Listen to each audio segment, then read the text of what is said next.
Bonsoir, chers amis. Un auteur, un livre, un texte. Ce soir, je dis Jean-Pierre Siméon. Le livre, c'est Le Testament de Vanda, qui est édité aux Solitaires Intempestifs.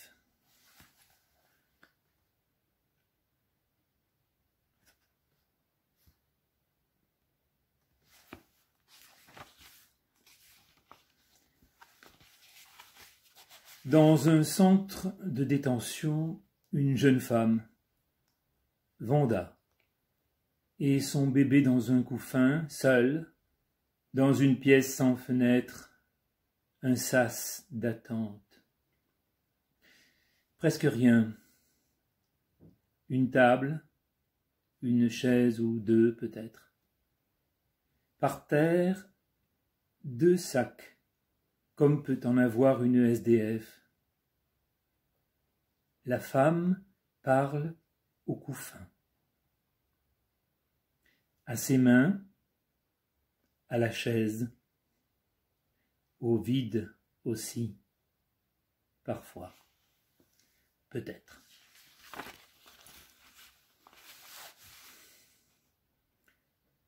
Attention, je vais commencer à parler. Je vais parler, cette fois, oui. Ça va venir. Ça va être d'un coup. Faudra pas m'arrêter, Belette.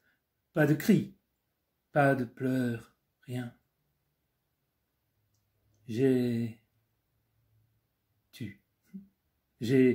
tout tu tout le temps. Pour toi, Belette, j'ai fait ça, j'ai su taire, fait l'effort affreux souvent, j'ai mis le poing dans la bouche, mais je vais commencer à parler. Et comment ça s'arrête? Ça s'arrête pas. S'arrêtera pas. Comment arrêter toi que tu pleures quand tu veux rien que boire? Ça s'arrête pas. Ça s'arrêtera avec moi, ma vie, avec ma vie. C'est bientôt pas besoin de comprendre. Tu aurais 10 ans, 20 ans, ça serait pareil. Je te dirais pareil. Il n'y a rien à comprendre, n'y a qu'à entendre. Faut entendre, c'est tout, Belette. C'est comme le vent, peut-être, comme j'aime le vent, Belette. Tu aimeras le vent, comme je l'ai aimé, hein. Promets-moi, Belette, le vent. Il n'y a rien à comprendre. Il faut être dedans, c'est tout, l'entendre, dedans. Et quand il s'arrête, le cœur s'arrête avec. C'est autre chose qui commence, un autre monde. Là-bas, quand le vent venait, je sortais même la nuit par la porte des champs. On disait comme ça, la porte des champs, la porte des poules. La porte des poules, c'était devant, par la porte des champs, et je courais sous l'arbre, le vieux très noir, très grand. Et j'étais là avec l'arbre dans le vent, je bougeais plus, respirais plus, bouche ouverte, le vent, je l'avalais.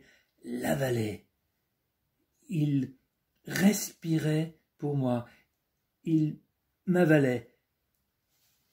Je me faisais manger par le vent. Il mangeait tout, le vent, moi, et ça, le sang séché, les murs brûlés, les corps pendus à la ferraille, les mains du vieux, endriées, clouées sur la grange. Ça qu'il appelait, Belette, notre guerre. Le vent mangeait tout, Belette. Moi, les obus, mes seins de fille, le froid, mes yeux, ce que mes yeux avaient vu, et la robe noire de ma mère, noire jusqu'aux pieds de ma mère, qui n'avait plus de sein pour personne. Il n'y a que deux choses, Belette. Je le jure, souviens-toi de ça. Être avalé, mangé par le vent ou par un baiser. Mais un baiser, s'il n'est pas que bouche, il naît d'un renversement du ciel. S'il est bourrasque, venu comme bourrasque d'un lointain au plus loin du lointain, comme un soir de septembre, Ivo est venu, mais venu sur le chemin qui va de chez nous au bourg. Non, qui allait. Il n'y a plus de chemin.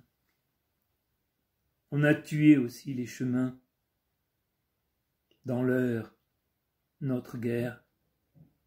Comme Ivo est venu comme un vent, un grand souffle de rire et de pas, de gestes larges, de regards bleus et moi immobile, bouche ouverte dans ce vent avalé par le vent. Et le lendemain, la nuit du lendemain, sous le grand arbre très noir, il y a eu le baiser, la bourrasque, avalée, mangée tout entière par Ivo la bourrasque. Et comment ça s'arrête, ça? Ça s'arrête avec Ivo. Ivo pendu.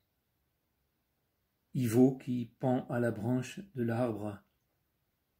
Notre guerre a pendu les vents aussi. Je vous remercie.